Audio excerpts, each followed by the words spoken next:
All right, let's dive into this one. Napoleon Hill's Think and Grow Rich.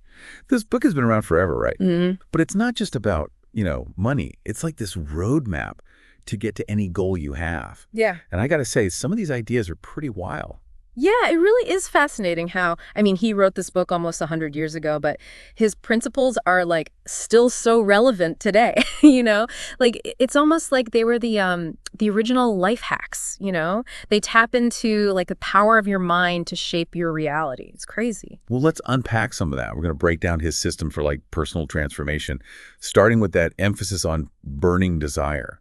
And I don't think he's talking about just like casually wishing for something. It's like that deep desire that pushes you forward. It fuels you to do things. Yeah, he uses the analogy of a magnet, like a burning desire is a magnet and it draws the resources, the people, the opportunities that you need to make it happen. It's almost like that feeling when you're totally absorbed in a project and you just can't stop thinking about it. Exactly.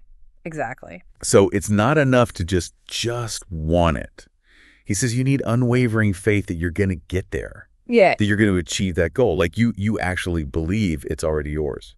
And that's where the whole visualization thing comes in. Yeah. And it's not just like daydreaming. It's more like vividly imagining, like really picturing yourself like living the success you want as if it's like happening right now. Athletes do this all the time. Like they visualize themselves winning the race before they even like step on the track. So you're basically tricking your subconscious mind into believing it's real. Exactly. It primes your brain for success. And when you believe it's real, then you act in ways that line up with that.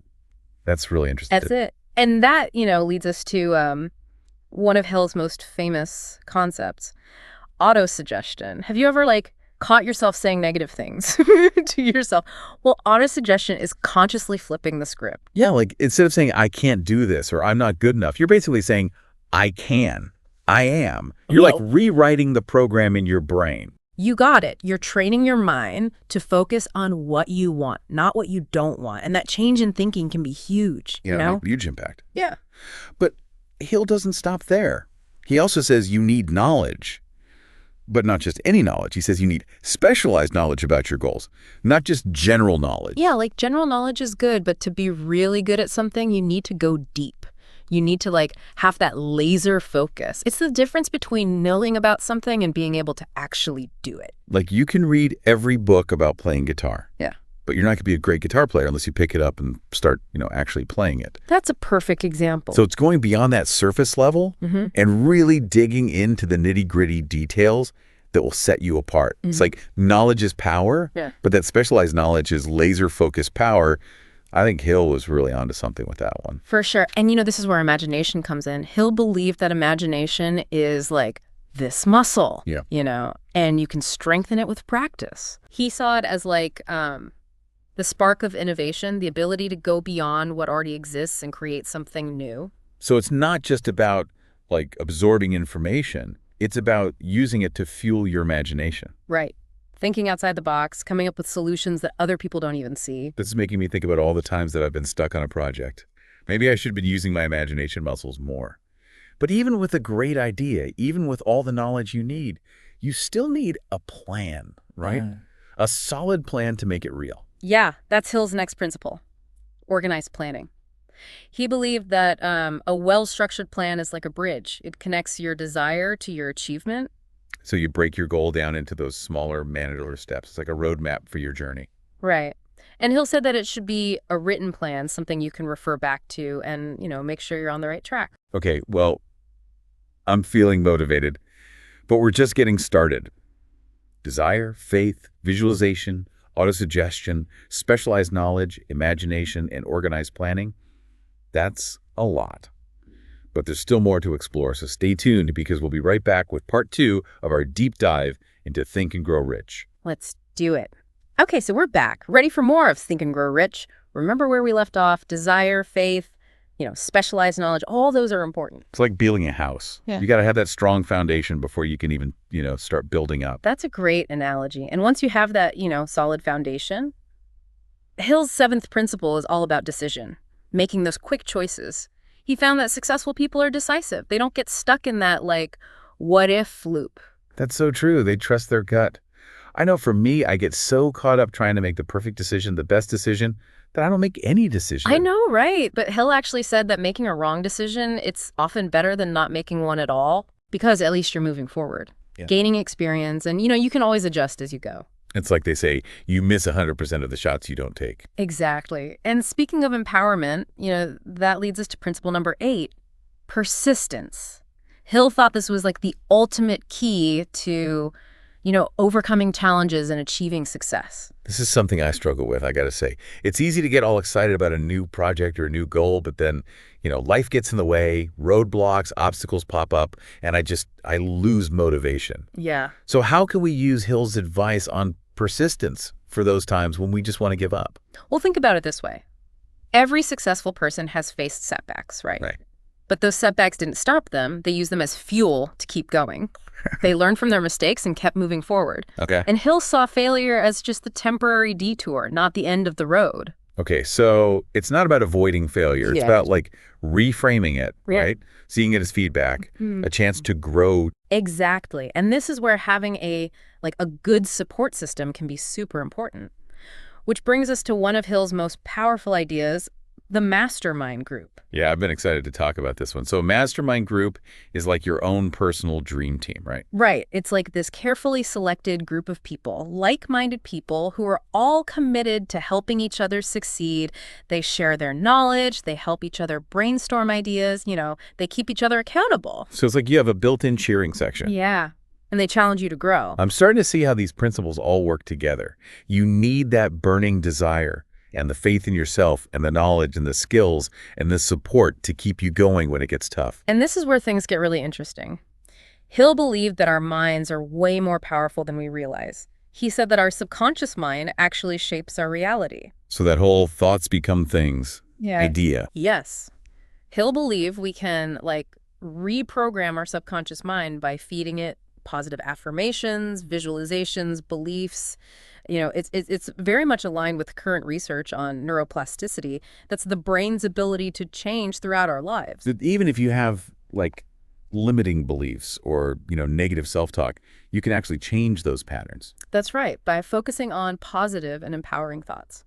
That's powerful stuff. This reminds me of meditation or even hypnosis techniques that allow you to access that deeper level of consciousness. Exactly. And Hill called this principle the power of the subconscious mind. And it's very closely connected to autosuggestion. Remember that. It's all about using affirmations and visualizations. Now, are you ready for some even more, intriguing principles? Hill continues by outlining the mystery of sex transmutation, the sixth sense, and fear. Oh, wow. Okay, let's talk about those. Starting with the mystery of sex transmutation. That sounds kind of mysterious. What exactly did he mean by that? Well, basically, Hill believed that sexual energy is super powerful, and it can be channeled into creativity and drive. Okay, so instead of seeing it as just, physical, he saw it as fuel for creativity. Exactly. He thought this energy could fuel inspiration and motivation. He even pointed to historical figures like Napoleon and Shakespeare as examples. That's really interesting. It makes me think about how passion and creativity really are connected. Okay, what about the sixth sense? Did he mean ESP or something? Not quite. Hill describes the sixth sense as an intuitive knowing, like an inner guidance system that you can tap into when you are aligned with your purpose. Okay. It's that gut feeling that guides you to the right decisions. So it's about trusting our intuition. I like that. That would be a valuable skill for sure. And lastly, fear. Now, I know it sounds negative, but Hill believed that fear can be a good teacher, if we understand it and we learn how to manage it. It's like they say, feel the fear and do it anyway. Exactly. And Hill actually identified the 6 basic fears that people experience: fear of poverty, fear of criticism, fear of ill health, fear of loss of love, fear of old age, and fear of death. He believed that by understanding where these fears come from and then, figuring out how to manage them, we can prevent them from controlling us. Fear can definitely be paralyzing. But if we can face our fears head on, they can actually push us to grow and step outside of our comfort zone. That's the idea. And there you have it. All 13 of Hill's principles. It's amazing how he brings them all together. It's like this, roadmap to personal development and achievement. We've covered so much ground. What would you say is, the core message of Think and Grow Rich? For me, it's that success doesn't just happen. It's the result of, deliberate choices and actions and pursuing your goals. It's all about understanding how powerful your mind really is. And it's not just about, like, getting rich. It's about anything that matters to you. Okay, let's take a minute to process all of that, and then we'll be right back with the final part of our deep dive. We'll wrap up and give you some actionable takeaways. Welcome back. So we went through all 13 of those principles, right? And I'm feeling pretty inspired. I mean, Think and Grow Rich, it's not just another self-help book. Yeah, it's more than that. It's like this guide to unlocking your potential, you know? Definitely. Yeah. And one thing that's super clear is Hill's focus on action. I mean, you can have all the desire and faith in the world, but if you don't take action, nothing happens. Right. It's all about taking action. Remember how he said, making a wrong decision is sometimes better than making no decision at all? It's about that momentum, learning by doing. And adjusting as you go. Exactly. It's about taking your dreams and making them happen, right?